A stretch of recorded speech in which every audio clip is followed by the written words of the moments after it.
Time in Scottsdale, a driver is safe after his car was taken away by rushing flood waters as well there. He actually drove through the barricades that were put up to avoid these kinds of situations.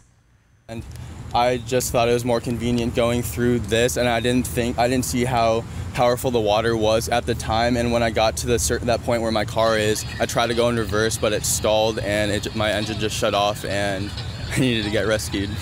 He had to climb out of the window and sat on top of his car while he waited for rescue crews to arrive. He's being ticketed for reckless driving and being on the wrong side of the road. Also, Arizona's stupid motorist law can make him reimburse crews for the cost to get him out. Turn around, don't drown.